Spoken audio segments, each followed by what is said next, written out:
Welcome to Hyper Polyglot Activists, Learn Languages, Make a Difference. My name is Dr. Carlos Diego Lopez and we're here today with Terry. Terry, welcome. Hello, Doctor. So here we are live in Taipei, Taiwan on the occasion of the Polyglot Conference 2025.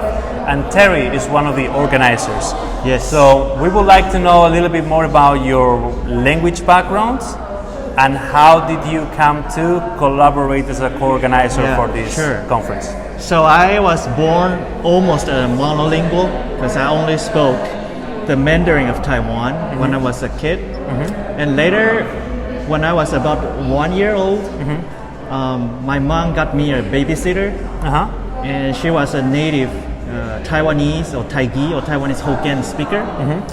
So I started to learn Hokkien natively or Taiwanese natively, but not entirely natively. So I would say I'm a half native Taiwanese speaker. And then my parents are actually Hakka, but I don't really speak it. It's my passive language. So that was the start. That was my linguistic background.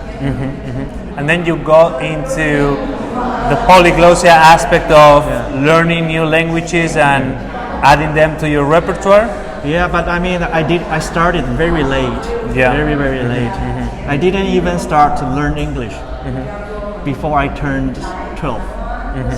And then I started to learn Japanese when I was 16. But I didn't think that I really liked the languages. I was just learning these languages because I needed it. English is, of course, everybody needs it. Sure. For Japanese, it's for playing Japanese video games. Always a motivation. And then how did you come into contact with the Polyglot community in general and the Polyglot Conference in particular? Well, that took me even longer. First, I met some polyglots in Taiwan, especially my linguistic professor, Dr. Karen Zhong. She was a prominent educator in Taiwan, also a polyglot. Also a Dr. Valentino from Italy, also teaching in Taiwan. And they inspired me to become a polyglot. Amazing. But still, I didn't have any contact with the community, nor did I know anybody outside Taiwan who spoke many languages. And when I was about 30, I got my degree from the US, went back to Taiwan, and started my business, polyglot.tw. And at that time, I started to research on the internet. Oh, there's this and that, Polyglot Conference. That's how I found the community. Right, and which Polyglot Conference was the first one you attended? 2019 Fukuoka Polyglot Conference. I missed that one. I was in Shanghai, but I only had a single entry visa.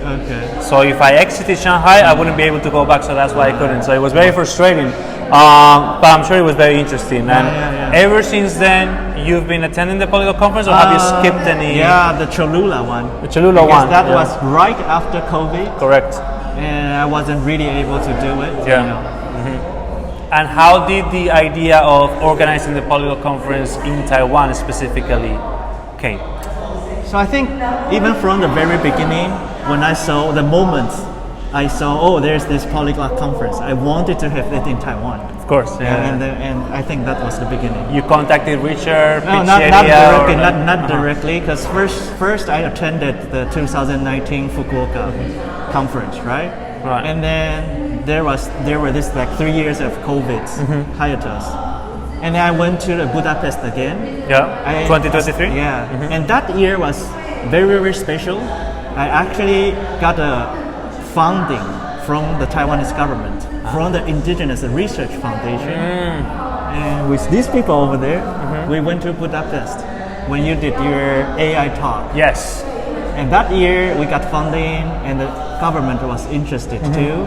And then we started to talk to Richard about having the possibility of having this conference in Taiwan. You know, this is so necessary, both emphasizing indigenous languages and bringing the Polyglot Conference to Asia. So this is the second day of the conference, second and final day.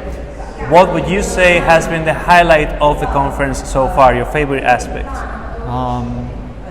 I think it's the indigenous aspect, because we have so many important Austronesian languages here in Taiwan, and we want the world to understand it and see it.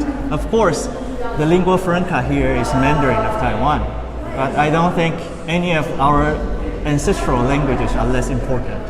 Absolutely, absolutely. The indigenous component of Taiwan is necessary to reclaim, not only from a cultural perspective and social one and demographic, but also linguistic one.